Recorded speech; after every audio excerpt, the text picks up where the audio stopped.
Bonsoir mesdames et messieurs, nous sommes réunis ce soir pour ce nouveau comité de ligne organisé par la région Pays de la Loire. Je suis Roch Brancourt, le vice-président de notre région chargé de la commission des transports, donc qui s'occupe d'organiser un certain nombre de réseaux de transport sur notre territoire. Ce soir, nous allons aborder le fonctionnement de nos réseaux de transport Aléop sur l'Anjou et le Choletais. C'est un rendez-vous désormais annuel que nous vous proposons. Compte tenu de la crise sanitaire, nous organisons cette réunion en visioconférence, ou plus exactement en Facebook Live et en YouTube Live. Merci à vous d'être présents avec nous. L'objectif de ces réunions, vous les connaissez pour la plupart d'entre vous, c'est de vous informer, de vous donner la possibilité aussi de vous exprimer. Et n'hésitez pas donc à utiliser le chat de vos plateformes pour pouvoir nous poser des questions ou nous faire part de vos commentaires au cours de cette rencontre. Nous avons déjà recueilli un certain nombre de questions, de commentaires, de suggestions via notre site internet, puisque il était possible de nous transmettre des questions en amont de cette réunion, et nous avons déjà reçu un certain nombre de questions auxquelles nous allons bien sûr apporter des réponses. Vous pouvez aussi bien sûr télécharger sur notre site internet un certain nombre de documents qui vous donneront des chiffres précis et plus détaillés que ceux qui vont faire l'objet d'une présentation tout à l'heure sur le fonctionnement de nos réseaux. Je vous rappelle que ce soir, nous allons parler bien sûr de nos lignes TER entre Angers et Nantes, Cholet et Nantes, Angers-Saumur, Angers-Cholet et Angers-Sablé-sur-Sarthe, et puis de nos lignes routières Aléop, également en Maine-et-Loire, avec la ligne 7 Angers-Cholet-Poitiers, la ligne 18 Angers-Châteaubriand, et bien entendu toutes les lignes qui sont interurbaines en autocar sur notre département. On va sans plus tarder passer à la présentation des actualités et des intervenants de cette soirée. Et puis, nous commencerons à prendre vos questions, à essayer de répondre à l'ensemble de vos questions. Bonne soirée à tous.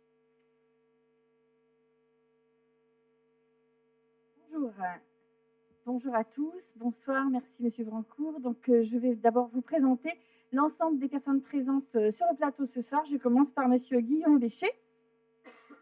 Bonjour, je suis Guillaume Béchet, je suis le chef du service ferroviaire et marketing à la direction des transports de la région des Pays de la Loire. Voilà, on continue avec ma collègue Fabienne Ploux. Bonjour, donc Fabienne Ploux, chargée de programme dessert dans les services de la région des Pays de la Loire. Merci Fabienne. Ensuite, je passe la parole à Monsieur Michael Bouénard qui va se présenter. Bonjour, Michael Bouénard, chef du pôle technique au service transport routier de voyageurs en Maine-et-Loire. Merci. Et je passe au deuxième rang pour vous présenter l'ensemble des exploitants. On va commencer par les exploitants routiers et Monsieur Frédéric Audouard. Bonsoir, Audouard Frédéric, Société Audouard Voyage dans le Maine-et-Loire, exploitant de lignes régulières du réseau Aléop. Merci. À votre tour, Monsieur Christophe Josselin. Bonsoir, Christophe Josselin pour Kizio. Mon nom père sur les lignes autocar régionales 18 entre Angers-Châteaubriand et la ligne 7 entre Nantes et Poitiers. Parfait, merci. Monsieur Julien Carino. Bonsoir, Julien Carreno, directeur Transdev établissement 49. Je dirige par ailleurs le groupement de transporteurs qui exploite, on va dire, les 2/3 du territoire avec le nord, le sud et l'ouest. Parfait, merci pour ces précisions. Monsieur Philippe Voisin. Bonsoir, Philippe Voisin, je suis le directeur général des transports voisins.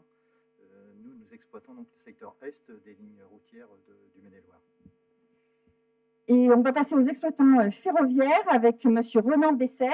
Oui, bonsoir à toutes et à tous. Donc, je suis Ronan Besser, je suis directeur de ligne chez TER, chez SNCF Voyageurs, et donc je suis en charge de la production des trains sur le périmètre concerné par le comité de ligne de ce soir. Merci beaucoup. Et nous terminons avec Monsieur Jean-Marie Guillemot. Bonsoir, je suis Jean-Marie Guillemot, directeur de la communication et du dialogue territorial de SNCF Réseau en Bretagne et Pays de la Loire. Parfait, donc passons à la présentation.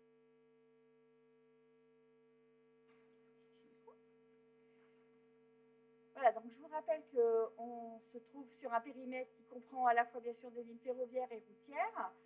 Pour les lignes ferroviaires, M. Brancourt les a déjà citées.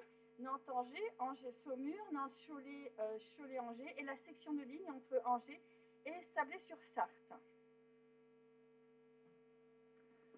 Pour les lignes régulières départementales, donc c'est 33 lignes, 10 lignes armature, 23 lignes de proximité, avec les 4 exploitants qui se sont présentés tout à l'heure. C'est plus de 4 millions de kilomètres par an. Deux périodes, une période été, une période hiver, avec des fréquences différentes. Voilà pour le réseau Aléop en Maine-et-Loire.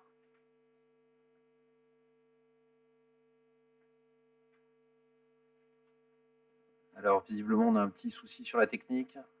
Quelques instants de patience pour nos internautes.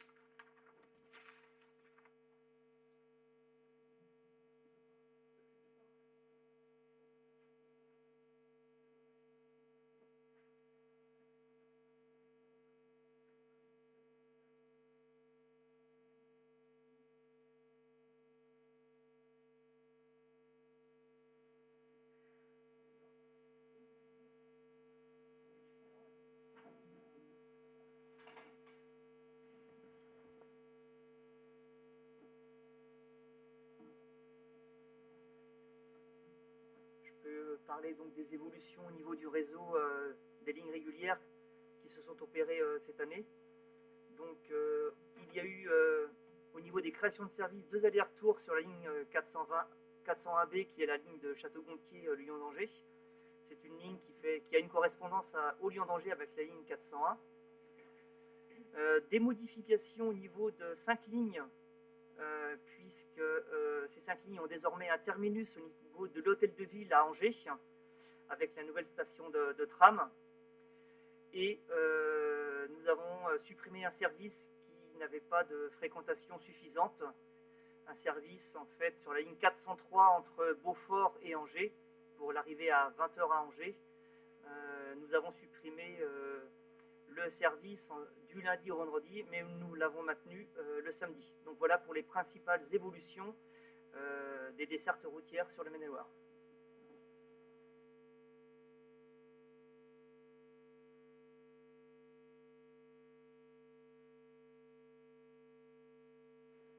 Au niveau de l'évolution des dessertes ferroviaires, sur l'étoile du Mans, d'Angers, on a donc connu depuis décembre 2020 une forte augmentation des dessertes, donc déjà entre Nantes et Angers, à raison de 4 allers-retours par jour supplémentaires en semaine, avec la desserte des haltes intermédiaires entre Ancenis et Angers, à la fois en semaine et aussi le week-end. On a rajouté 2 allers-retours et demi les jours de week-end.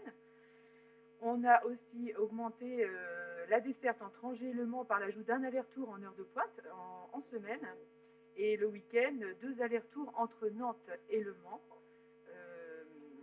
Voilà. Sinon, à venir, non, c'est pas à venir, c'est depuis le début de l'année, donc depuis janvier 2021, on a aussi augmenté la desserte entre Nantes et Ancenis et le périurbain par l'ajout de 4 allers-retours et demi omnibus. Et ça, c'est une première montée en charge. On aura une deuxième montée en charge du fait du retard des travaux qui ont eu lieu. Deuxième montée en charge du périurbain entre Nantes et Ancenis en décembre 2021.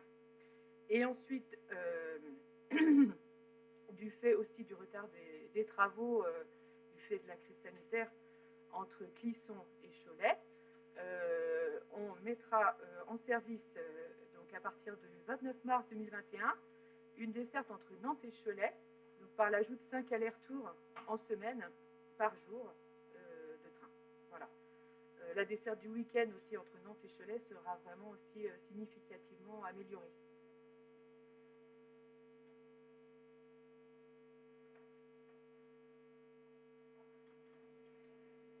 Voilà. Donc on voulait aussi vous informer que la région continue à investir dans les gares et les pôles d'échange multimodaux. Donc celui d'Ancenis est désormais achevé, mais les travaux sur la réhabilitation du bâtiment voyageur du PEM de Clisson vont démarrer dès juillet 2021. Le PEM de Nantes, la première phase des travaux du PEM de Nantes sont achevés avec l'ouverture de la mezzanine au-dessus des voies de la gare. Mais nous avons aussi d'autres types de travaux, par exemple à la Ménitrée, avec la livraison d'un nouvel abri vélo sécurisé, ce mois-ci d'ailleurs, et à Torfouf, des travaux qui sont déjà engagés mais qui devraient se terminer en 2021 pour la réalisation, le réaménagement du parvis de la gare et la réalisation de liaisons cyclables. Quelques mots sur l'intermodalité.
Très bien, donc merci pour la présentation de ces différents éléments d'actualité. Pardon pour nos internautes parce que j'ai compris qu'il y avait des petits soucis de son. J'espère que désormais vous nous entendez mieux. Nous allons poursuivre cette réunion en prenant les différentes questions qui ont été posées par nos internautes. Mais avant, comme j'en ai quelques-uns qui communiquent avec moi par SMS, je leur propose de m'indiquer tout de suite s'ils ont bien du son. C'est bon, on me dit que c'est revenu, parfait. Donc merci aux intervenants de bien activer leur micro quand ils parlent et de parler fort dans le micro pour que nos internautes nous entendent.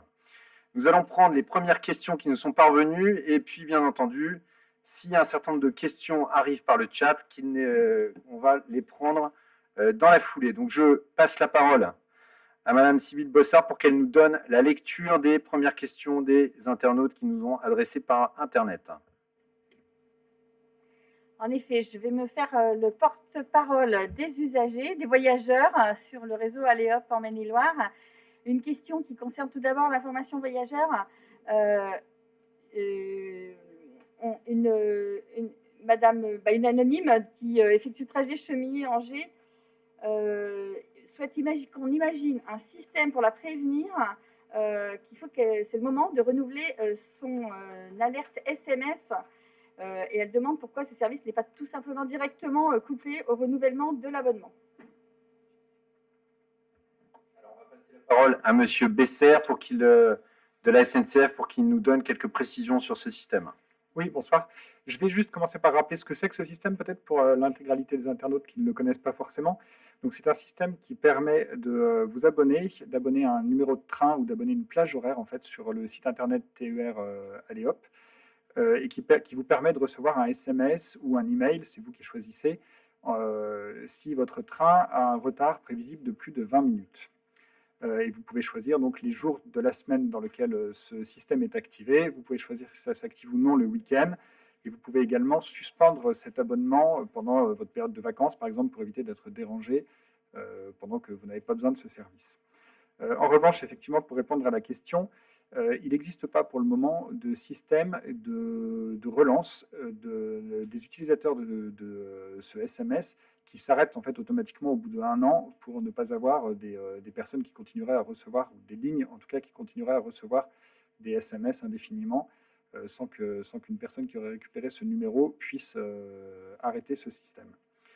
Voilà, donc c'est quelque chose qui est à l'étude. On a pris en compte grâce à la question du comité de ligne et on pourra revenir vers vous dès qu'on aura pu étudier le système. Une autre question qui concerne l'accompagnement des trains. Suite à une agression qui a eu lieu le 2 février dernier dans un train qui était en gare au départ de Chemillé, les voyageurs nous demandent pourquoi on ne mettrait pas des agents navigants à bord des trains pour sécuriser. Ça serait une façon aussi de valoriser l'image du train.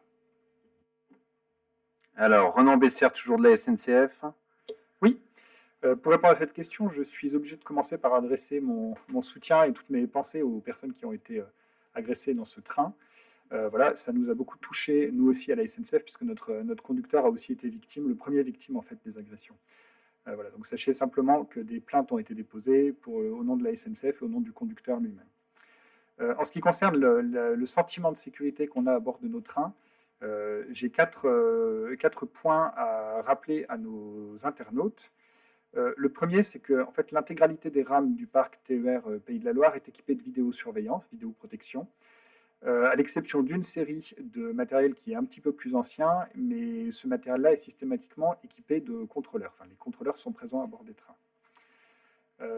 Le retour d'expérience qu'on a eu aussi sur l'agression de Chemillé a montré qu'il est bon de rappeler qu'à bord de nos trains, ou dans tout train de la SNCF d'une façon générale, il existe 2 systèmes d'alerte, soit en appelant un numéro court qui est le 3117, accessible depuis n'importe quel téléphone portable, soit par SMS au 31 177, qui permet d'appeler les services de la SNCF qui sont eux-mêmes en liaison très étroite avec les forces de l'ordre et qui peuvent déclencher des interventions de police ou de gendarmerie en tant que de besoin.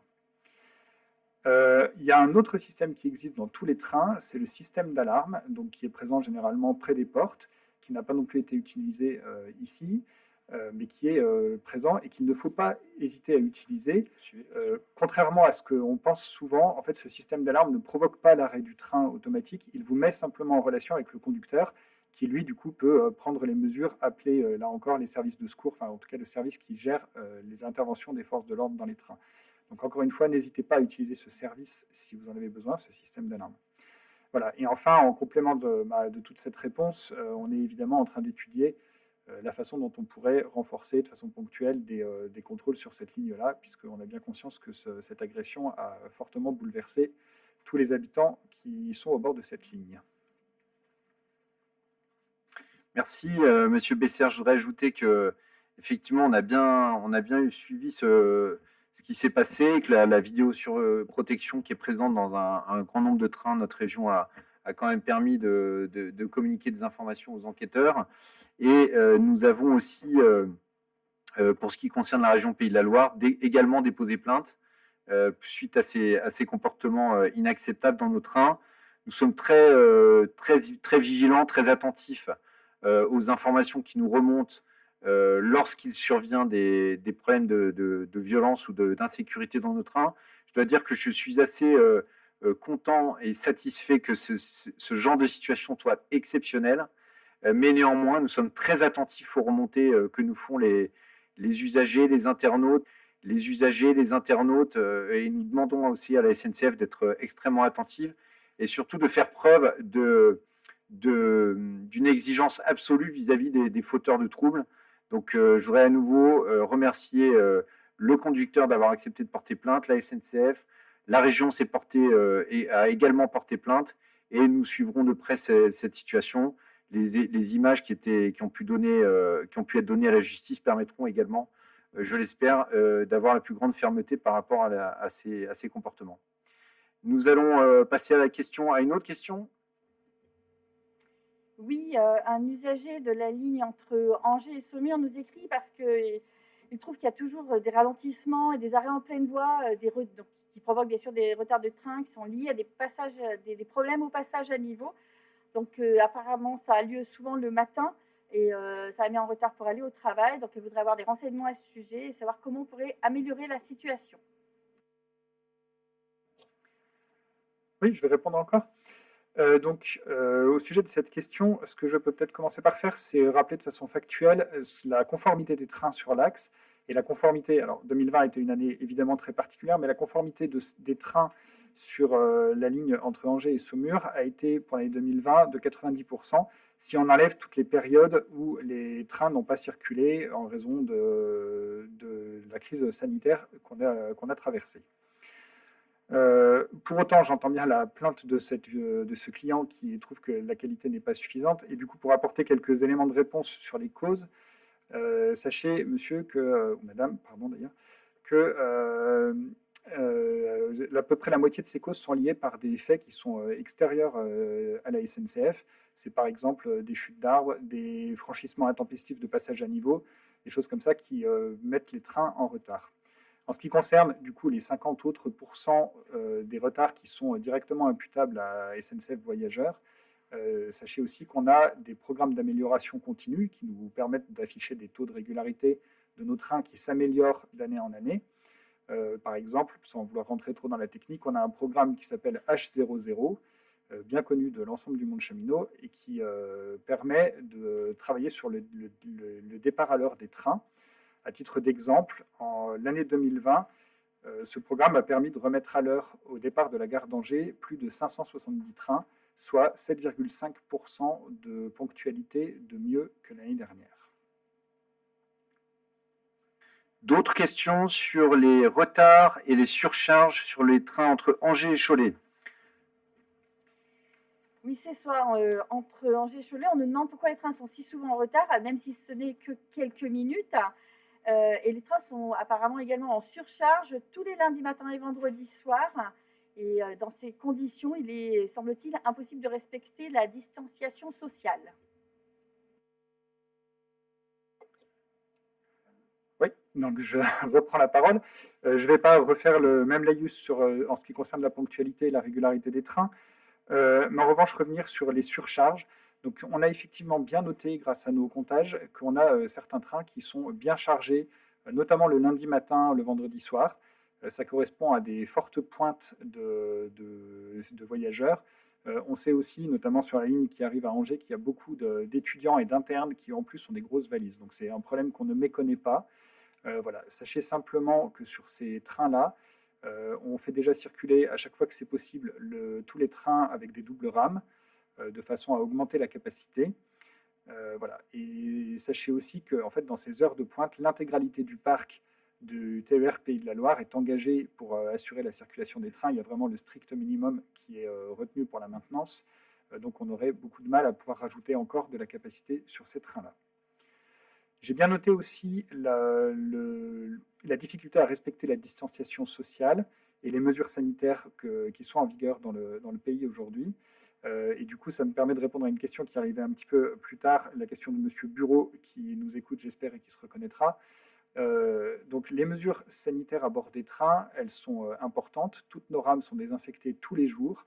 On a un renouvellement d'air qui est aussi très efficace, puisque dans une rame de TER, l'air est intégralement renouvelé selon les modèles entre 5 à 8 minutes. Voilà. Après, chaque voyageur est bien obligatoirement porteur de son masque sur la bouche et sur le nez. Et enfin, Monsieur Bureau, je vous confirme que pour le signalement par rapport au contrôleur qui ne portait son masque que sur la bouche, le rappel lui a été fait par mes soins dès que j'ai reçu votre demande. Voilà, mais justement, à propos des actions entreprises par l'exploitant SNCF en temps de pandémie, je vous propose tout de suite de regarder une vidéo sur ces actions. Alors en plus du personnel qui est déjà présent pour assurer les prestations de nettoyage de nos rames TER, nous avons recruté du personnel supplémentaire chargé d'intervenir sur les zones qui peuvent être en contact avec nos clients, à savoir les mamontoirs, les poignées de porte, les boutons poussoirs, les accoudoirs, les tablettes. Donc pour les conducteurs, nous procédons aux mêmes opérations sur les écrans tactiles, les claviers à bord des cabines de conduite.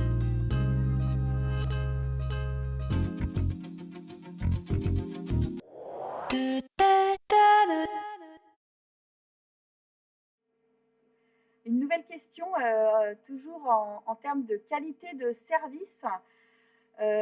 Monsieur Pierre Lucas nous demande comment faire quand on prend tous les jours des trains différents pour s'inscrire sur la plateforme engagement qualité de service qui va donc, d'ailleurs c'est une plateforme qui va changer de nom, c'est la garantie ponctualité dorénavant qu'on va l'appeler, mais la question est très précise puisqu'apparemment il n'arrive pas à s'inscrire sur le site dédié, même après 8 appels téléphoniques à la hotline, et il ne comprend pas pourquoi l'adresse mail d'assistance n'existe pas.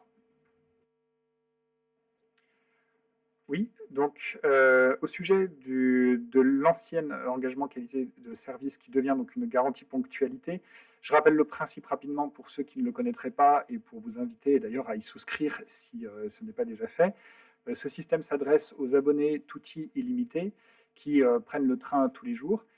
Ils peuvent inscrire sur notre site internet TER Aléop les trains qu'ils emploient, qu'ils utilisent le matin et le soir pour aller et revenir au travail par exemple ou au lycée. Voilà, si ce train subit dans le mois plus de 8 retards, si ces deux trains subissent dans le mois plus de 10 retards plus de 8 retards de 10 minutes, alors une réduction de 20% est appliquée sur le mois qui suit le mois où ces retards ont eu lieu. En ce qui concerne la demande de Monsieur Lucas, effectivement, aujourd'hui, le service ne propose pas de pouvoir enregistrer toute une série de trains, tout simplement parce que lorsque un client s'abonne avec un Touti illimité, il ne nous précise pas le train ou les trains qu'il va utiliser. Voilà, puisque c'est le principe de l'abonnement de pouvoir aussi d'ailleurs utiliser plusieurs trains ou choisir son train en fonction de ses horaires.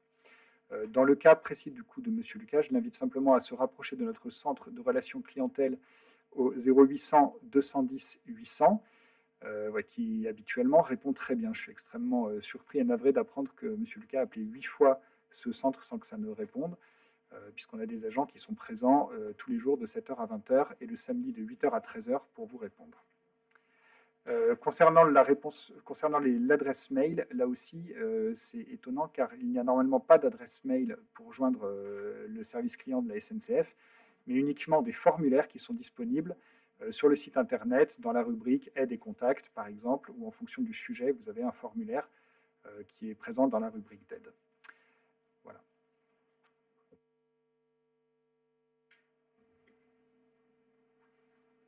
Voilà, la question suivante concerne la desserte ferroviaire entre Cholet et Nantes. Monsieur Carpentier trouve qu'elle est peu dense, il n'y a que 2 TER direct le matin, à 6h05, 7h10, sinon il faut, pour faire le reste du parcours, faire soit une correspondance, soit un trajet en autocar.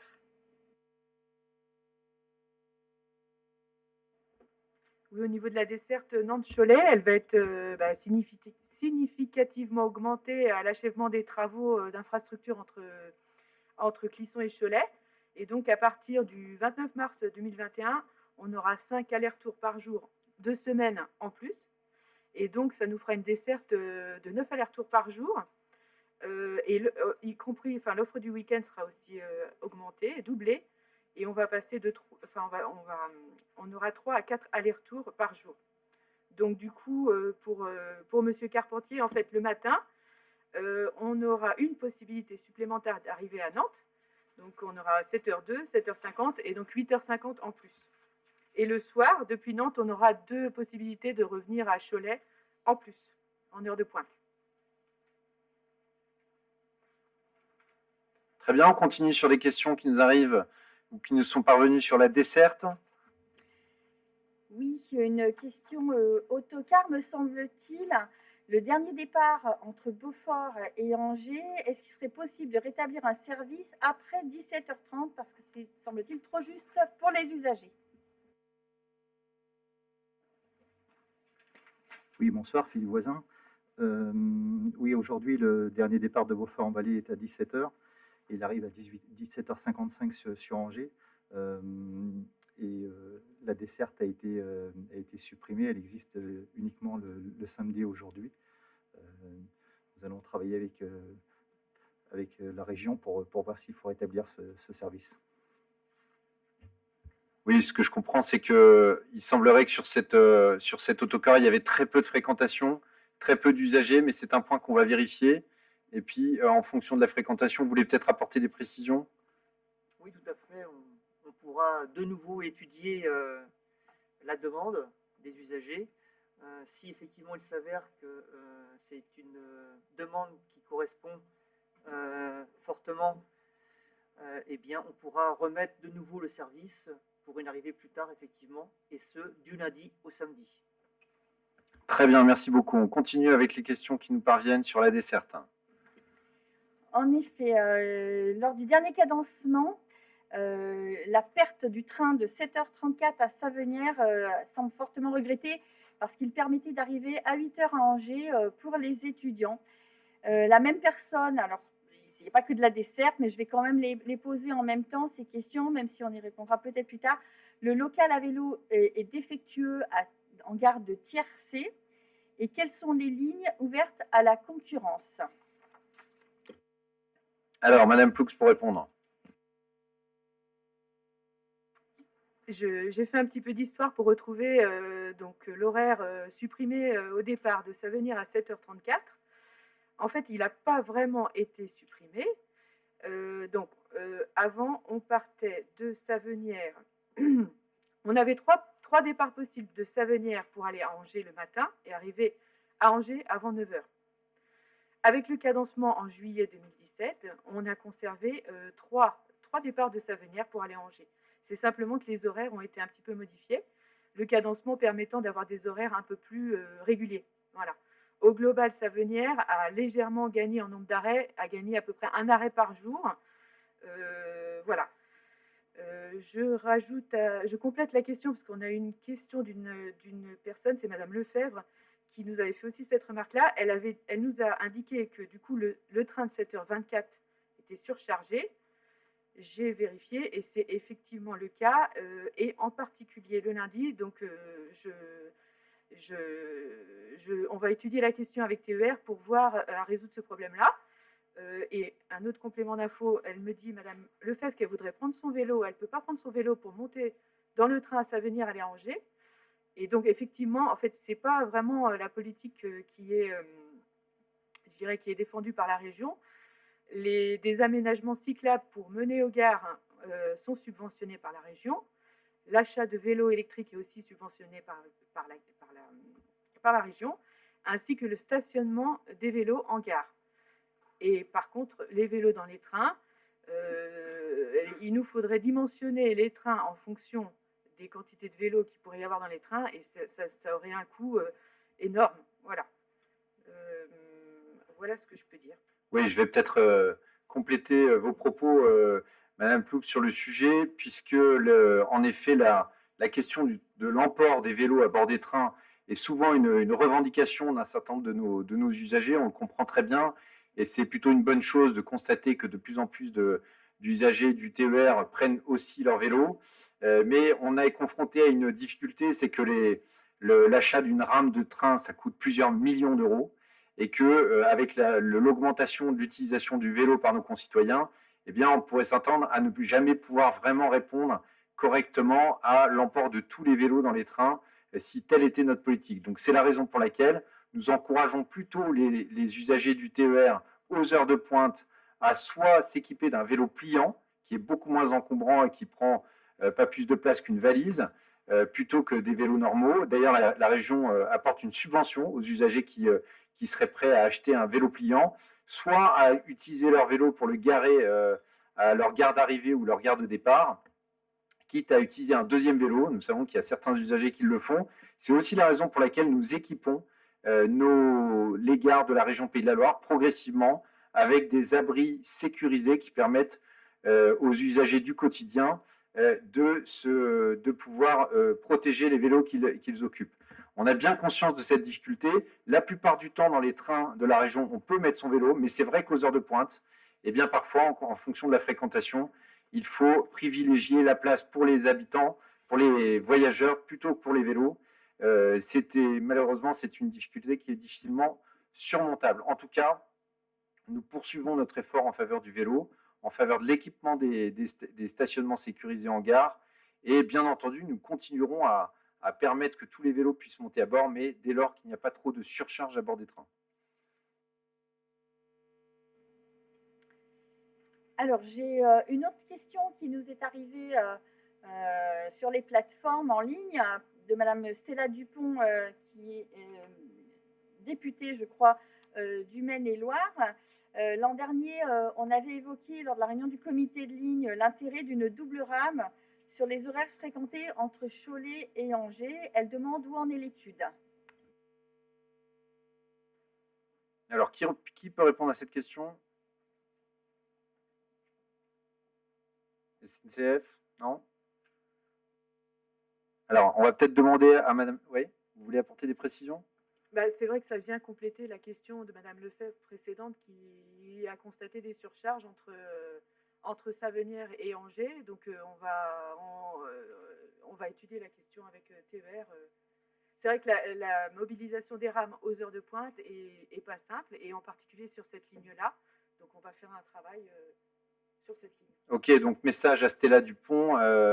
Nous allons, visiblement, ce travail n'a pas été, cette étude n'a pas été réalisée, ou en tout cas pas finalisée, mais on a bien noté que ce problème persiste, et donc que sur cette heure de pointe, il convient d'examiner le renfort de matériel, et on reviendra vers vous, bien sûr, pour vous apporter des précisions sans tarder. Question suivante. Oui, on va reprendre nos questions qui nous sont venues via le formulaire qui a été mis en ligne. Il s'agit toujours de la desserte ferroviaire, mais cette fois sur la ligne Nantes-Angers. Madame Pinault nous dit que le dernier train au départ d'Angers vers Ingrande, où elle réside, est à 17h51 et c'est beaucoup trop tôt pour elle. En fait, elle préférait avoir un train vers 18h. Sinon, elle est même prête à faire le trajet Angers-Ingrande via Ancenis, mais au même prix pour son abonnement. Alors pour la desserte en fait d'Ingrande, depuis décembre 2020, on a rajouté 4 allers-retours entre Nantes et Angers. Donc on a la desserte d'Ingrande qui est assurée par 4 allers-retours en plus. Pour les retours d'Ingrande le soir, on a 2 services en plus au départ d'Angers. Donc 18h47 et 19h48 en complément de celui qui existait à 17h57.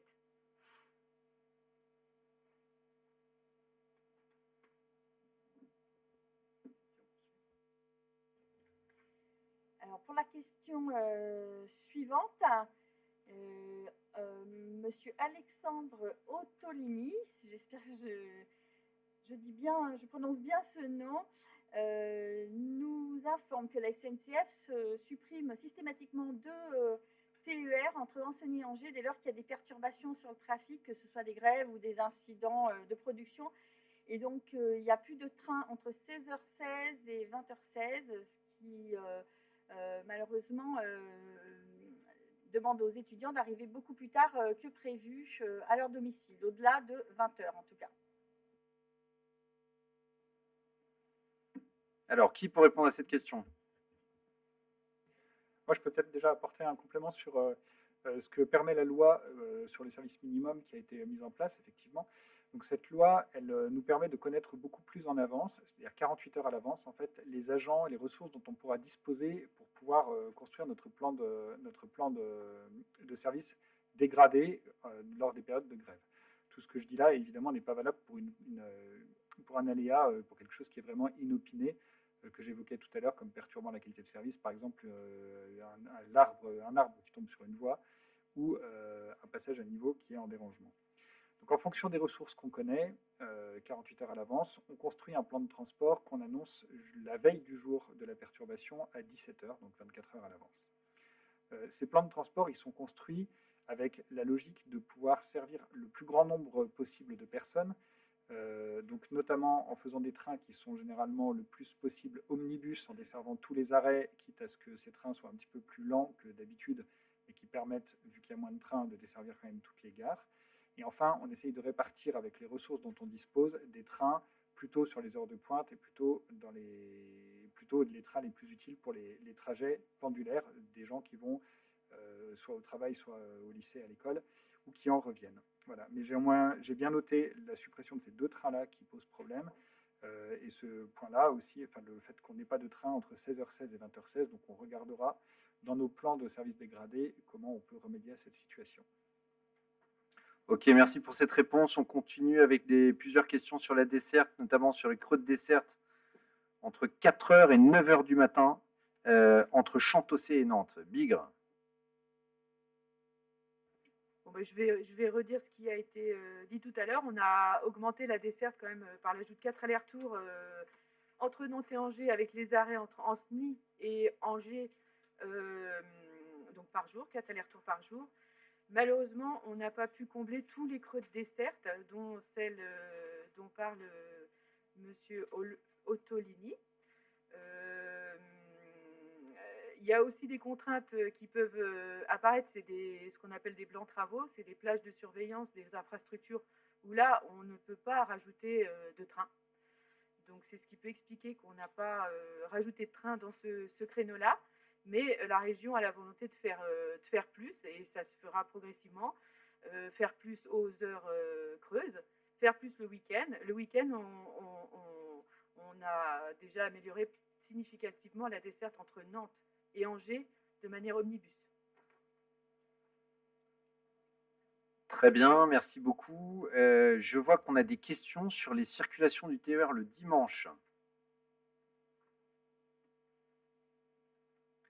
Avec notamment, en saison estivale, la demande d'ajouter un TER le dimanche en omnibus qui arrive à Nantes avant 12h42, qui permettrait d'aller sur le littoral. Et je vois qu'on a aussi reçu une question par mail, par Internet, demandant également un arrêt à la Ménitrée le dimanche matin pour les loisirs vers Angers, Nantes et la Côte. Alors, est-ce que vous pouvez nous apporter des précisions sur la desserte le dimanche? Alors la desserte du week-end, comme je vous le disais, on l'a pas mal améliorée entre Nantes et Angers. On l'a aussi améliorée entre Nantes et Le Mans, en particulier pour pouvoir,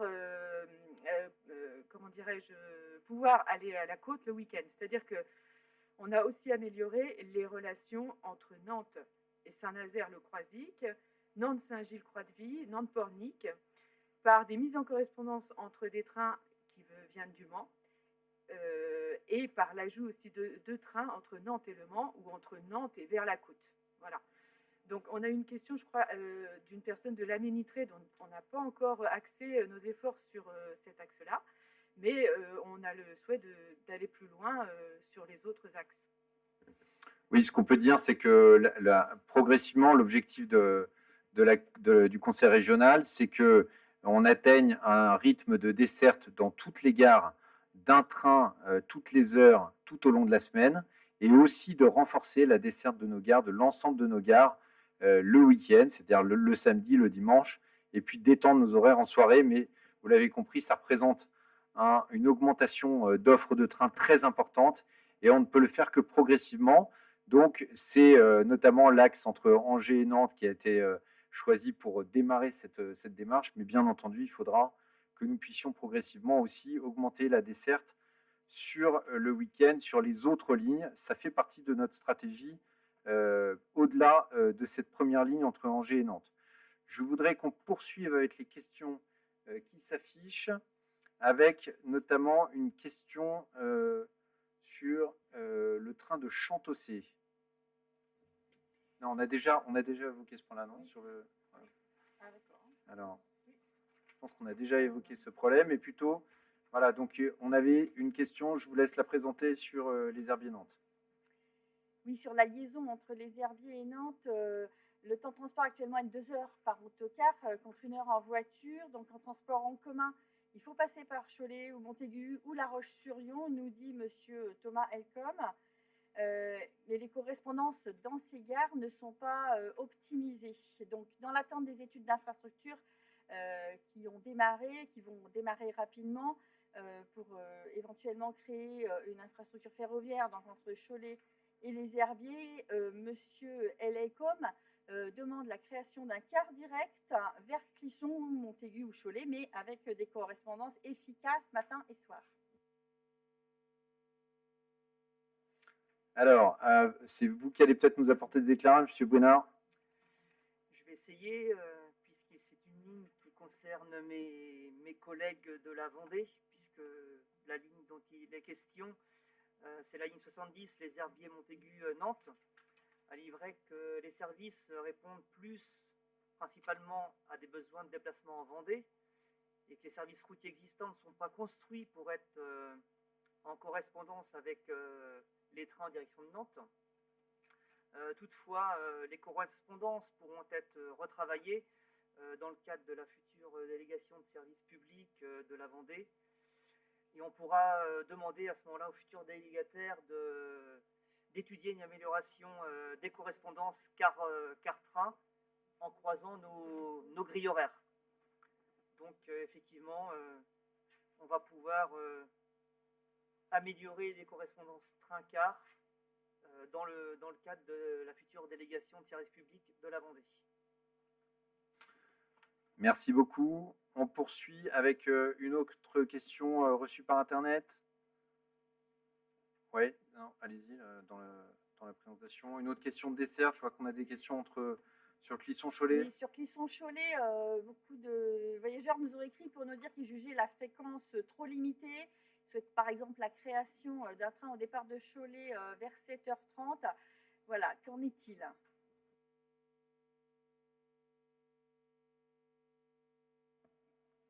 Donc Nantes-Cholet, on en a parlé. En fait, la desserte va significativement augmenter à l'achèvement des travaux, donc à la fin du mois de mars prochain, à la fois en semaine et le week-end. Je crois qu'il y a eu des questions au niveau des autocars. Certains autocars vont être maintenus pour le moment. Je crois que c'est un aller-retour d'autocar en semaine. Et le week-end, c'est la quasi-totalité des autocars qui seront maintenus. Donc, ce qui amène une desserte entre Nantes et Cholet qui est quand même vraiment augmentée le week-end. Allez, on va poursuivre l'examen des questions. Et là, je vais prendre quelques questions qui nous ont été posées en ligne par les internautes qui suivent la réunion. Notamment, quelqu'un a posé une question sur la demande d'une tarification en forfait télétravail. D'autres régions l'ont mise en place. Effectivement, nous sommes en train d'étudier comment nous pouvons proposer à nos abonnés qui demain seraient amenés à durablement être en télétravail, donc à moins se déplacer, comment nous pourrions répondre avec une tarification adaptée. Je voudrais quand même souligner pour nos abonnés et nos internautes que pour nos usagers, que pour ceux qui ne le savent pas parce qu'ils ne sont pas abonnés avec un abonnement de travail, notre abonnement de travail est déjà très attractif puisqu'il représente une réduction de l'ordre de 75% et que par ailleurs, pour beaucoup de nos abonnés de travail, nous avons, il y a une participation de l'employeur. Donc au final, la tarification d'abonnement de travail aujourd'hui reste quand même très attractive et on a pu constater que finalement assez peu de nos abonnés de travail, même s'ils se déplacent moins, ont supprimé leur abonnement. Malgré tout, nous savons que le télétravail est quelque chose qui va s'installer certainement durablement dans les pratiques de déplacement domicile-travail à l'avenir. Donc, nous sommes en train d'étudier les réponses qu'il faudrait apporter à nos usagers sur le sujet. J'embraye aussi sur une question de desserte qui a été posée par un internaute sur la desserte entre Tiercé et Le Mans. Il nous indique que le train de 7 heures a été supprimé. Alors, on a vérifié, on n'a pas trouvé précisément à quel train il fait référence et quelle suppression de train. Donc, s'il veut nous donner plus de précisions sur le chat en ligne, on examinera sa demande et puis on mettra des réponses dans le compte-rendu qui sera mis en ligne sur Internet suite à cette réunion. Je vous rappelle que sur notre site Aléop, nous mettons des comptes rendus en ligne.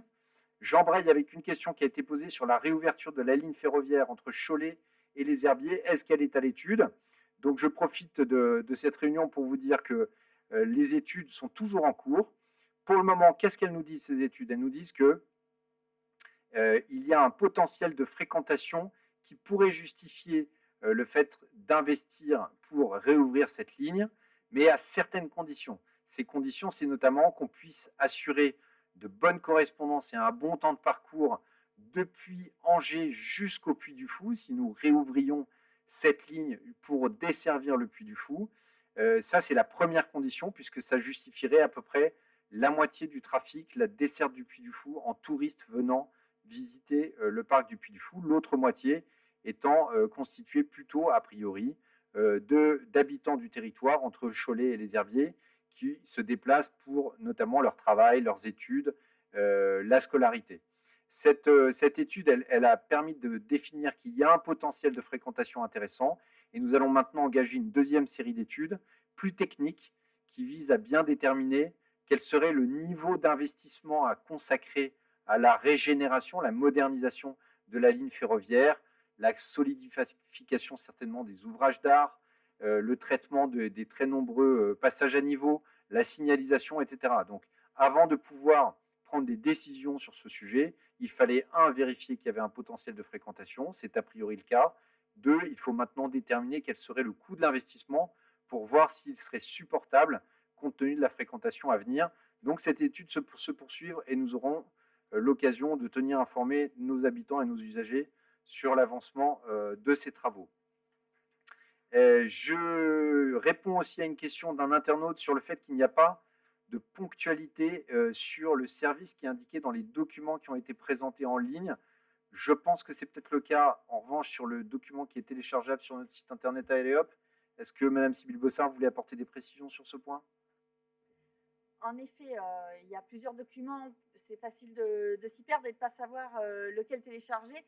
Si vous souhaitez des informations sur la qualité de service, donc la ponctualité, le taux de conformité des trains, mais il n'y a pas écrit ponctualité justement, il faut absolument télécharger en tout cas le document de SNCF Voyageurs, c'est ainsi qu'il est libellé sur notre site internet. Mais je vais laisser Monsieur Besser peut-être expliquer la différence entre la ponctualité et le taux de conformité. Oui, donc ce qu'on appelle un train conforme au sens de l'engagement contractuel que nous avons avec la région, c'est un train qui a circulé d'une part et qui est arrivé avec moins de 5 minutes de retard. Voilà, donc dès qu'un train a circulé qu'il arrive avec moins de 5 minutes de retard, il est conforme. Et donc la ponctualité en moyenne sur l'ensemble des lignes du comité de ligne qui nous réunit ce soir est d'environ 90%, comme je le disais tout à l'heure, sur les périodes où on l'a vraiment mesuré, dans la mesure où il y a beaucoup de trains qui ont été supprimés en raison de plans de transport adaptés pendant la crise sanitaire. Très bien, merci beaucoup. On va poursuivre avec les questions qui s'affichent à l'écran. On a une question sur le train entre Savenière et Béhuard vers Angers. Je pense que ça fait partie des questions auxquelles on a répondu tout à l'heure avec le souhait d'un train à 8h30 au départ de Savenière. C'est un peu plus tard que le train qui était signalé par le maire de Savenière tout à l'heure. Est-ce que sur ce sujet-là, vous voulez apporter, Madame Ploux, des éléments de précision? On était sur le...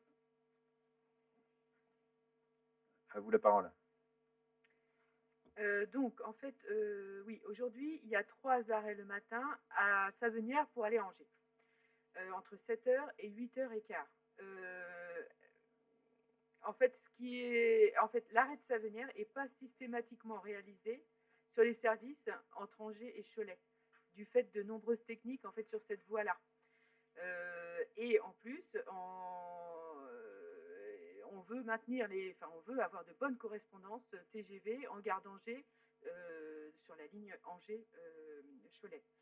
Il se trouve que on pourrait rajouter en fait techniquement un arrêt à Savenière sur le train qui arrive à Angers à 8h33. Le problème, c'est que si on rajoutait cet arrêt-là, on perdrait la correspondance à Angers vers Paris.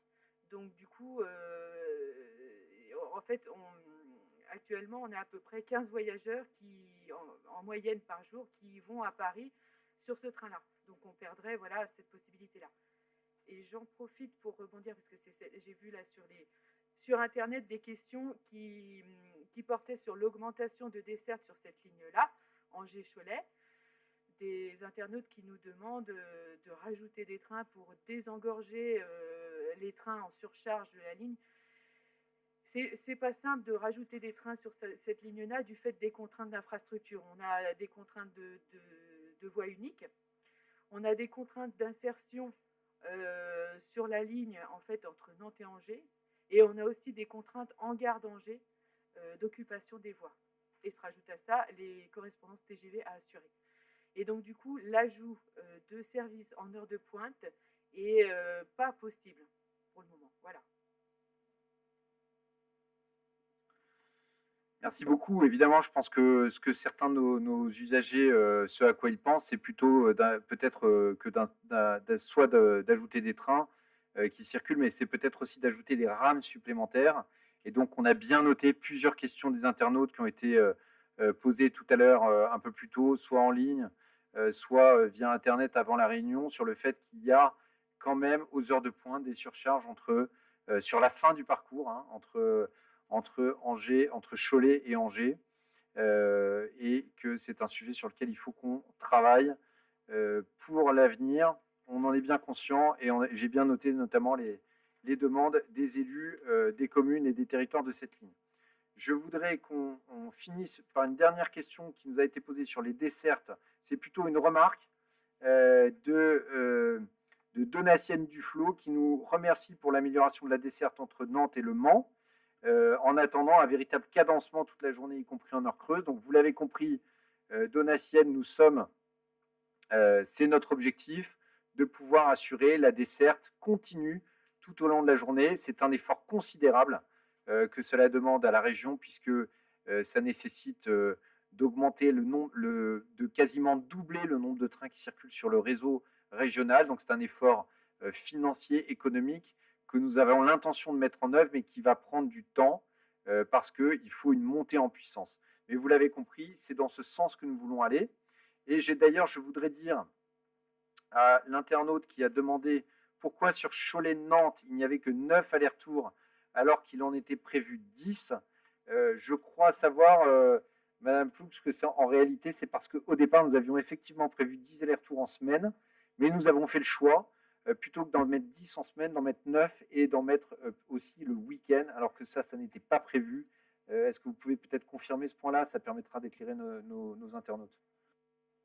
Ouais, c'est exactement ça. En fait, on a lissé le développement d'offres qui était prévu sur le week-end, parce que l'offre du week-end était relativement pauvre. Et du coup, on a développé un petit peu moins d'offres en semaine, mais on a maintenu en fait un quart qui existait avant, et du coup, on est bien à 10 allers-retours par jour. Voilà. Merci beaucoup. On va donc pouvoir faire une petite pause vidéo avec justement un résumé des évolutions de desserte et de l'augmentation d'offres sur cette année 2020. Et puis, on vous retrouve tout de suite après.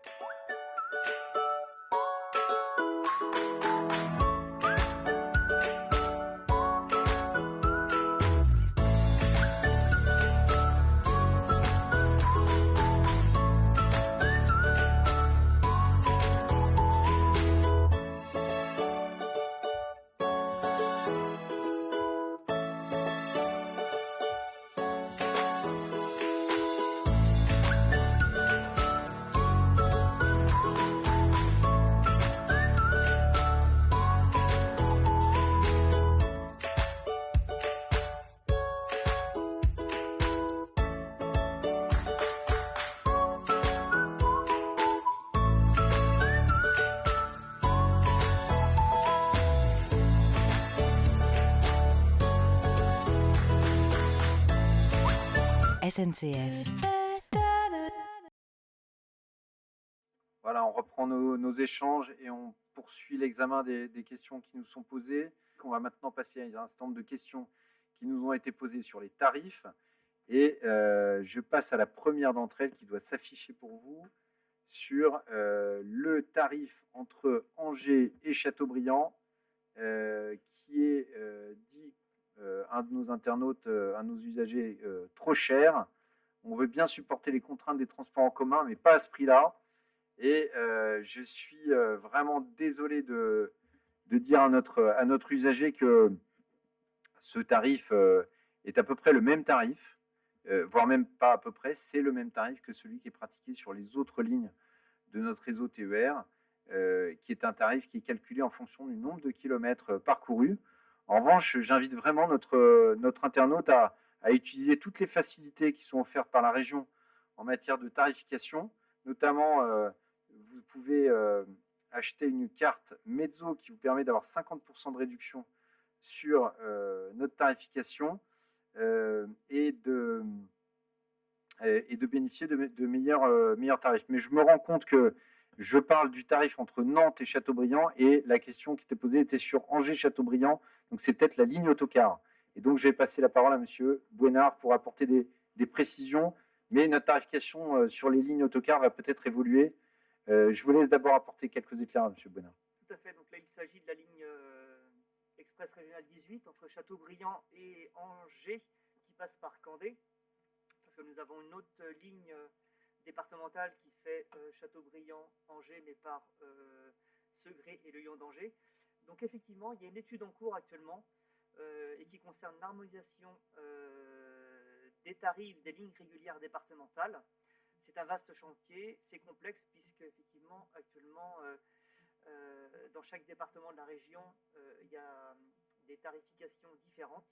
Donc le but, c'est d'arriver à une harmonisation des tarifs très prochainement. Voilà, on peut peut-être préciser à notre usager qui a posé cette question que l'objectif, c'est d'aligner les tarifs des lignes grande distance plutôt sur les tarifs qui sont pratiqués par les lignes départementales et que donc il est probable que la tarification sur cette ligne va diminuer lorsque nous harmoniserons les tarifs de l'ensemble des lignes. Donc cette harmonisation, compte tenu de sa complexité, parce qu'il faut aligner, comme l'a expliqué M. Bouénard, les tarifications de 5 départements différents, elle sera plutôt mise en œuvre à la fin de l'année 2022 ou en 2023, car il y a encore un certain nombre de travaux techniques à réaliser, mais c'est bien l'objectif de la région d'harmoniser ces tarifications sur les tarifications les plus basses pratiquées sur les lignes routières. Je continue avec les questions qui nous sont posées sur la tarification. Madame Sybille Bossard, nous en avons une sur les remboursements.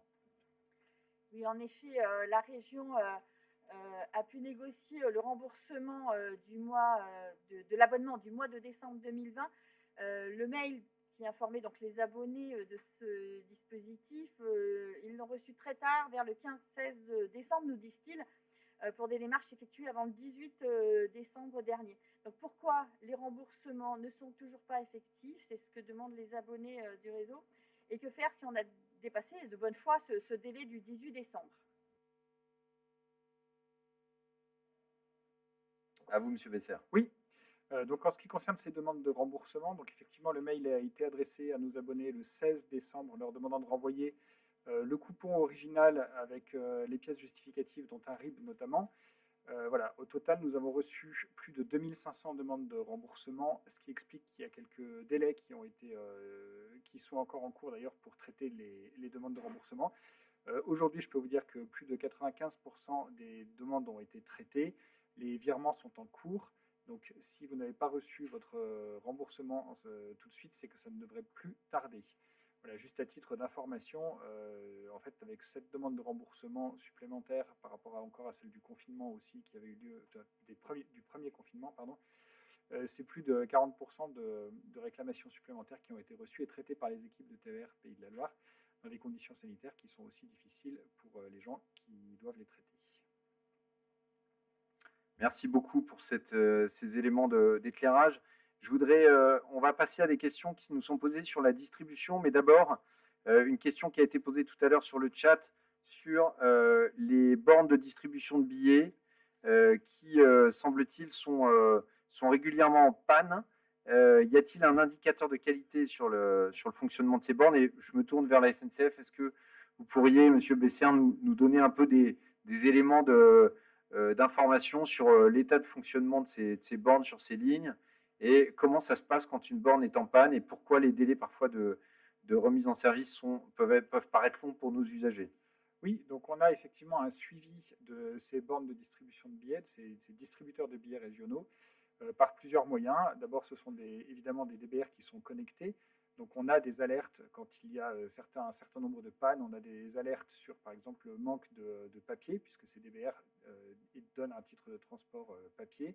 On a des alertes sur tout un tas de dysfonctionnements comme ça. C'est quelque chose qu'on suit, qui nous permettent d'atteindre des taux de disponibilité de, par exemple, en décembre, 93%. Voilà. Ensuite, il arrive effectivement qu'on ait quelques pannes. Donc, nous sommes dotés d'une équipe de personnes qui peuvent intervenir très rapidement sur les distributeurs qui sont signalés en défaut, soit parce que ces distributeurs se signalent d'eux-mêmes en défaut, soit parce que, par exemple, sur le fil Twitter, @TER Pays de la Loire, un client nous le signale. Donc, cela déclenche l'intervention immédiate de nos équipes. Et enfin, dans de rares cas, il arrive que la réparation ne soit pas possible par la première équipe d'intervention, auquel cas on est obligé de faire appel à un prestataire et la réparation peut être un tout petit peu plus longue. Merci pour ces réponses. On reprend le fil de nos questions qui s'affichent à l'écran avec une question sur la possibilité d'acheter son billet directement dans le train. Est-ce que vous pouvez nous préciser, Madame Sybille Bossard, de quoi il s'agit? Oui, c'est Alexandre Brun qui nous a écrit parce que des fois, il n'a pas le temps d'acheter son billet en gare. Donc, il disait, dommage, je ne peux pas l'acheter dans le train, même si je dois payer 10% de plus. Voilà, donc qu'en est-il? Monsieur Besser, ou quelqu'un veut répondre, Monsieur Béchet Oui, donc comme je l'indiquais en introduction, il n'y a plus de majoration dans les trains quand on n'a pas eu le temps, quand il n'y a pas de guichet à la gare. Donc, il est toujours possible d'acheter un titre de transport à bord. Côté SNCF, vous confirmez? Alors, je confirme qu'effectivement, il est possible d'acheter son titre de transport à bord et sans majoration, dès lors que la gare dans laquelle vous montez dans le train n'est munie d'aucun moyen de distribution, à savoir pas de guichet, pas non plus de distributeur régional, de distributeur de billets régional. Si vous montez dans le train sans avoir sans vous être muni d'un billet de transport dans une gare où il y a bien un moyen de distribution des billets, si vous ne l'avez pas pris non plus sur l'assistant SNCF par exemple ou sur le site TER Pays de la Loire, à ce moment-là, vous serez redevable d'un billet forfaitaire dont le montant est supérieur à celui qui aurait été appliqué au guichet si vous aviez pris, ou au distributeur si vous aviez pris votre billet juste avant de monter dans le train. Oui, voilà, je pense que ce qu'il faut rappeler à nos usagers, c'est que la possibilité systématique offerte de prendre son billet à bord des trains, c'est un petit peu c'est un risque ou une porte ouverte à ce qui est davantage de fraudeurs. Donc c'est la raison pour laquelle nous acceptons, côté région Pays de la Loire, que la pratique de la SNCF soit que dès lors qu'il y a un distributeur ou un guichet dans la gare d'origine du voyageur, eh bien, il soit de sa responsabilité de prendre un billet. Bien entendu, j'imagine que nos amis contrôleurs et de la SNCF sont attentifs à ce que lorsqu'un voyageur arrive très en retard et n'a pas le temps de prendre son billet, qu'il se signale immédiatement au transporteur. J'espère que de la part des contrôleurs, il y a une attention qui est une attention à ces situations exceptionnelles, mais on demande aussi à nos usagers de comprendre que dès lors qu'il est possible de prendre son billet en gare, ça soit une possibilité qui soit offerte. Madame Sybille Bossard, d'autres questions? Oui, on va peut-être d'abord, justement, pour illustrer ce dont vous venez de parler, nous allons peut-être passer la vidéo concernant l'achat, le remboursement sans frais des billets TER sec. Voilà, c'est la vidéo sur les modalités de remboursement.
un internaute qui nous demande pourquoi pas une application mobile pour acheter un QR code pour le contrôle, mais je crois que c'est déjà possible avec l'application TER et d'autres applications pour acheter son billet. Vous confirmez, M. Besser, on peut déjà acheter son billet sur une application mobile? Voilà, tout à fait. Vous pouvez aujourd'hui acheter votre billet sur l'appli Oui SNCF, qui est disponible pour le grand public et qui permet de pouvoir prendre tous ces billets TER. Vous pouvez aussi l'acheter sur le site TER Allez Hop et obtenir un QR code dont vous pouvez vous faire une copie d'écran sur votre téléphone, ça fonctionne aussi. Voilà, et je peux même vous dire, parce que je joue mon rôle aussi de faire jouer la concurrence, que d'autres applications mobiles proposent des billets TER, comme l'application Trendline. Donc vous voyez, pour nos usagers, que de multiples possibilités leur sont offertes pour acheter des billets en ligne. Bien entendu, nous avons conscience que ça n'est pas le seul moyen et l'unique moyen qu'il faille avoir à l'avenir pour acheter des titres, mais c'est un moyen de plus en plus utilisé et auquel nous sommes très sensibles pour nos usagers. Je continue avec les questions qui nous arrivent en ligne, avec une question très différente qui concerne plutôt des questions d'infrastructure, mais un internaute nous demande où en est la modernisation de la ligne entre Saumur et La Roche-sur-Yon. Donc cette ligne est effectivement en très mauvais état. Nous avons dans un premier temps vu avec SNCF Réseau pour qu'ils puissent assurer des travaux de confortement et de maintenance renforcée pour que les trains puissent continuer à circuler. Et dans le même temps, nous faisons faire par SNCF Réseau des études plus détaillées sur les travaux nécessaires pour sauvegarder cette ligne. C'est bien notre intention. Nous avons pris cet engagement avec la présidente de région de sauvegarder cette ligne. Donc, dès que nous aurons des réponses précises sur les travaux qui sont nécessaires à engager, eh bien, nous prendrons les mesures pour lancer ces travaux, sauvegarder cette ligne et surtout pouvoir faire circuler davantage de trains une fois que l'infrastructure sera en meilleur état. Je repasse aux questions qui s'affichent à l'écran.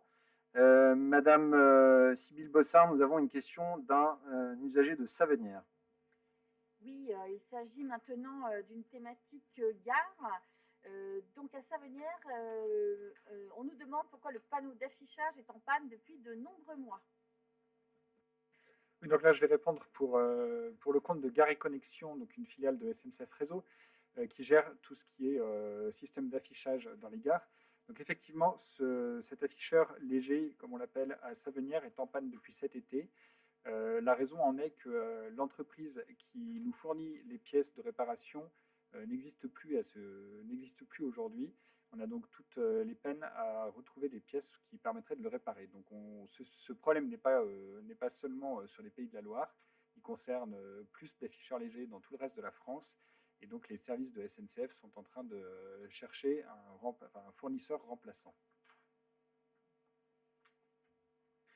Merci beaucoup.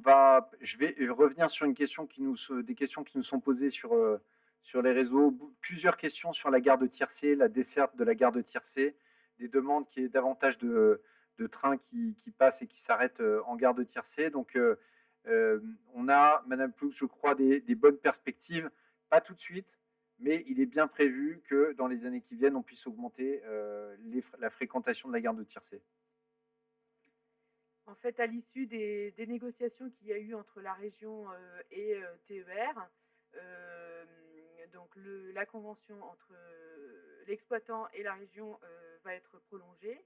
Et dans ce cadre-là, on va pouvoir avoir un développement d'offres qui va être opéré dans les années à venir, dans les 2 années à venir. Et on travaille à l'augmentation d'offres d'autres axes que ceux qu'on a présentés aujourd'hui, dont le Mans-Angers. Voilà, à la fois en semaine, le week-end, mais c'est en cours d'étude.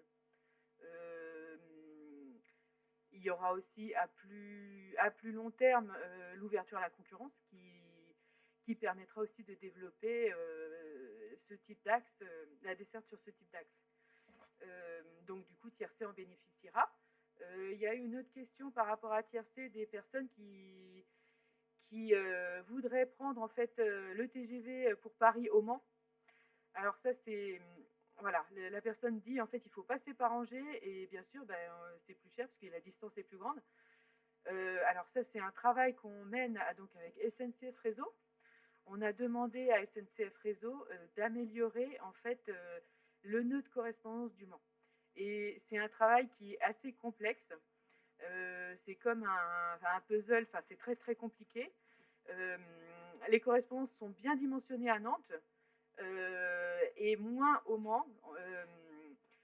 Ce qui est compliqué, c'est de faire correspondre toutes les lignes TER aux dessertes TGV et il faut donner des priorités à ça. Et on est en train d'y travailler. Ça, c'est à l'horizon du service annuel 2023. Voilà. Merci beaucoup. On a des questions de Madame Delaunay en gare de Chemillé, je crois, sur différents points concernant le fonctionnement de la gare. Madame Sybille Bossard. Oui, c'est ça. Elle demande, elle pense que l'accessibilité des personnes à mobilité réduite n'est pas vraiment garantie en gare de Chemillé parce que seule la porte côté quai a été modifiée, changée. Et en l'absence de personnel en gare, elle se demande si on peut prendre un train quand on est une personne à mobilité réduite dans cette gare. Elle trouve aussi que le lieu n'est peut-être pas très, très accueillant, qu'il faudrait rafraîchir les peintures. Et enfin, elle suggère d'installer un détecteur d'incendie. Alors, il est vrai que la gare de Chemillé n'est pas accessible aux personnes à mobilité réduite. On a mené donc un diagnostic en 2013 pour établir la liste des choses à réaliser pour rendre cette gare accessible.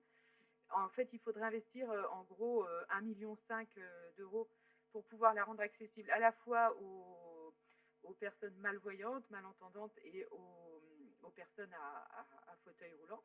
Il faudrait reprendre les pentes sur les quais, la signalétique. Malheureusement, cette gare-là, en fait, la région priorise les gares à rendre accessibles sur la région. Et celle-là n'est pas prioritaire. Et du coup, la SNCF ne participe pas à la mise en accessibilité de cette gare. Ce que je peux rajouter, c'est que malgré tout, les quais en fait sont à bonne hauteur. Donc, a priori, les personnes en fauteuil roulant peuvent accéder d'un quai à l'autre. Et ce que je peux rajouter aussi, c'est que si les collectivités se manifestent pour rendre accessible cette gare, la région accompagne les collectivités pour les aider à réaliser les travaux à la fois de quai et sur le périmètre du bâtiment voyageur.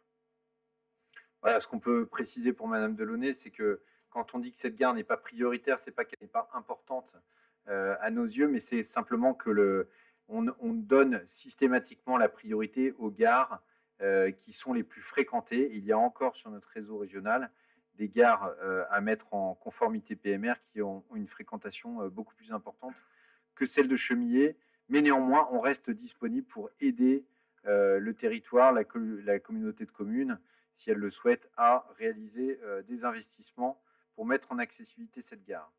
Est-ce que nous avons d'autres questions sur les gares? Je crois que oui, avec des questions sur la gare du Vieux-Briolet. Au Vieux-Briolet, c'est Monsieur Bécaud qui nous a écrit. Il demande quand cette gare pourra afficher les horaires des départs et des arrivées des trains sur les quais. Parce qu'il a vu les rénovations, a priori, les rénovations qui ont déjà eu lieu en gare de Châteauneuf et à Tiercé. Et il ne comprend pas pourquoi la gare de Vieux-Briolet ne dispose pas des mêmes équipements de quai. Et il trouve aussi que l'abri voyageur est vétuste. Alors, ce que je peux dire par rapport au Vieux-Briolet, c'est vrai que si on le compare avec les haltes qui sont aux alentours, comme Étriché ou Tiercé, on a une fréquentation qui varie, c'est 5 fois la fréquentation du Vieux-Briolet, quasiment 10 fois pour Tiercé. Et du coup, c'est vrai qu'on a fait d'abord les travaux des équipements en gare de Tiercé et d'Étriché. Donc c'est ce qui explique en fait la différence entre les équipements des différentes haltes. Maintenant, concernant l'abri voyageur, c'est un petit peu la même explication. S'il y avait un problème de sécurité, bien sûr, on demanderait à SNCF Gare et Connexion d'intervenir immédiatement. Cependant, il y a un programme de renouvellement des abris voyageurs qui est en cours de déploiement. Et on priorisera ce déploiement en fonction aussi des fréquentations des haltes concernées. Voilà, merci beaucoup pour ces précisions. Bien sûr, je voudrais dire aux personnes qui suivent cette réunion et qui interviennent, font des commentaires ou donnent des questions sur le chat que nous ne pouvons pas répondre ou apporter des réponses à toutes les questions ou tous les commentaires qui sont faits, compte tenu de la participation active, et merci encore pour ça. Mais bien entendu, nous prenons en compte les remarques qui nous sont faites pour essayer de les traiter, même si nous n'y apportons pas des réponses immédiatement. Je vais passer peut-être la parole à Monsieur Bouénard, puisqu'il y a un internaute qui nous a interrogé sur la desserte en autocar entre La Flèche et Saumur. Est-ce qu'il serait possible de réintroduire ou de créer une telle desserte? Alors ça doit concerner la ligne Express Régional 26, effectivement entre La Flèche et Saumur. C'est une ligne qui passe également par Baugé. On compte lancer effectivement une enquête client pour cette ligne-là, à bord du car et avec l'exploitant, pour connaître le type d'usager et s'il y a besoin de développer sur tout l'axe de la ligne ou au contraire sur une partie de la ligne.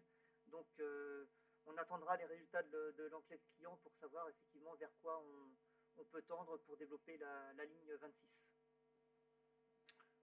Ok, merci beaucoup. Merci beaucoup. Je vois qu'on a plus beaucoup de questions qui nous sont parvenues et qu'on approche du terme de notre présentation. Peut-être quand même dire à nos internautes qu'on a eu une question sur la possibilité d'avancer l'horaire du premier TER Saumur-Angers de 15 minutes. Donc on va regarder cette remarque. On a bien noté aussi ce qui nous est communiqué sur la mise en cohérence des horaires de train et des lignes Aléop 49 en gare de Saint-Mathurin. Donc c'est un point qu'on examinera, on va le regarder. On nous a demandé aussi si il serait possible d'améliorer l'offre omnibus entre Angers et Saumur le week-end, surtout le week-end, bien entendu. Ça fait partie de la stratégie de développement d'offres, hein, vous l'avez compris, de la région, mais qui va prendre du temps à mettre en place puisque c'est une stratégie qui est extrêmement coûteuse. Donc il faut organiser les choses de manière en l'étalant sur la durée. Nous avons des questions aussi sur l'état du garage à vélo de Tiercé. Donc on a bien noté ce problème-là. On va voir avec SNCF. Je ne sais pas qui est est-ce que c'est SNCF qui gère ce garage à vélo ou est-ce que c'est la collectivité? On note le point, on va faire remonter. La même chose sur le téléphone d'urgence qui est en panne en gare de Savenir, nous dit-on. Donc la même chose, on va pouvoir vous remonter ce problème-là au gestionnaire de la gare. Et enfin, peut-être pour terminer cette réunion, je vais répondre à la question de Monsieur Grippé qui est en ligne sur Facebook et qui nous demande quid de la concurrence pour le ferroviaire, quel est l'état d'avancement? Je voudrais vous dire que l'ouverture à la concurrence de notre réseau régional, c'est quelque chose qui progresse. Je voudrais rappeler que l'ouverture à la concurrence, ça n'est pas la privatisation. Le TER, c'est un service public et c'est le conseil régional qui le finance de manière majoritaire, hein, puisque vous savez que les usagers, par leurs abonnements ou l'achat de leurs billets, ils financent à peu près un quart du coût du train. Et les 3 autres quarts, eh bien, c'est le budget régional qui les finance en fonctionnement chaque année. Et ça se poursuivra à l'avenir. C'est ce qui me permet de dire que c'est un service public qui le restera. En revanche, ce que nous souhaitons à la région, c'est de pouvoir avoir le choix entre plusieurs opérateurs lorsque nous renouvelons les conventions pour gérer ce service public de transport TER. Et c'est la raison pour laquelle nous avons entamé cette démarche d'ouverture à la concurrence qui va commencer avec un premier lot qui concerne le Sud-Loire et le train-train Nantes-Châteaubriand. Le processus d'ouverture à la concurrence est engagé. L'appel d'offres sera publié à peu près cet été avec des réponses qui seront analysées et le choix du lauréat de ce lot pour opérer le service se fera en 2023 pour un début d'opération en 2024. Donc vous voyez, c'est un processus qui est assez long, mais il est nécessaire de bien prendre son temps puisque l'ouverture à la concurrence, ça peut être un plus pour les usagers, pour la quantité et la qualité du service ferroviaire, mais ça peut être aussi un échec. On voit bien que dans certains pays, ça a été un succès et dans d'autres un échec. Donc dans la région, nous ne sommes pas dogmatiques, nous voulons veiller à ce que ce processus se termine de manière positive pour tout le monde. C'est la raison pour laquelle nous prenons notre temps. Mais en tout cas, notre objectif, vous l'avez compris avec cette ouverture à la concurrence, c'est de faire diminuer les coûts de gestion du TER pour pouvoir réinvestir les économies réalisées dans le développement de l'offre, donc pour faire baisser le coût unitaire du train pour pouvoir faire circuler plus de trains. C'est vraiment notre stratégie. Voilà ce que je pouvais dire en réponse à la question que nous avons eue pour l'ouverture à la concurrence. Et sur cette dernière question, je vais mettre un terme à notre réunion, vous remercier pour vos contributions, vous inviter dans quelques temps à consulter notre site Aléop, puisque vous retrouverez le compte-rendu de cette réunion sur le site, télécharger tous les documents, et je vous souhaite à tous une très bonne fin de soirée. Merci à tous et bonne soirée.